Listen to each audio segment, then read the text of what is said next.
Okay, this here would be our gear in question.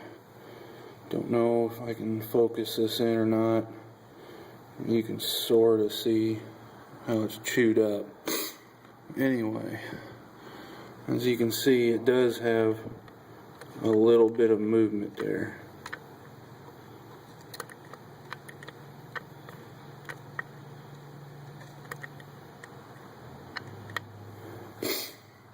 And then here we have the bevel gear, which again, I don't know if I can get this to focus.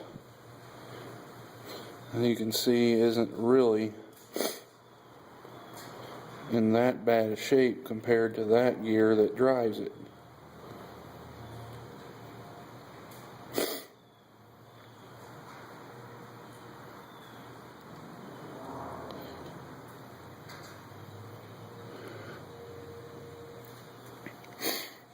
And this was the same situation that had happened to me a couple years ago, except for in that case, this here retaining nut that holds this here bearing on the back of the drive bevel was loose. When I pulled this all apart, I pulled this bearing off the back, grabbed this, and it was literally finger tight, and I threaded it right off.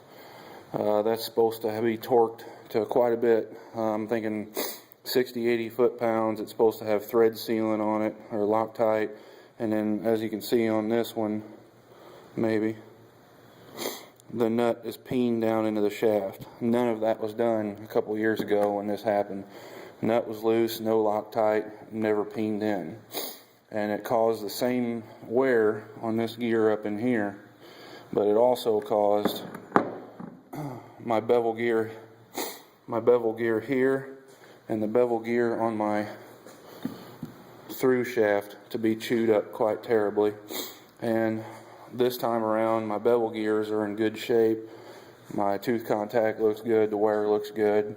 It's just this gear up in here, which leads me to believe that maybe the time before this wasn't even a result of that nut being loose. That it's just a normal thing on these, which I don't know. But that's what I'm dealing with. If anybody's got any input on it for me, I'd love to hear it. Otherwise, at this point, I'm thinking order parts, send it out, and get some cryo treatment done, and put her back together and hope for the best.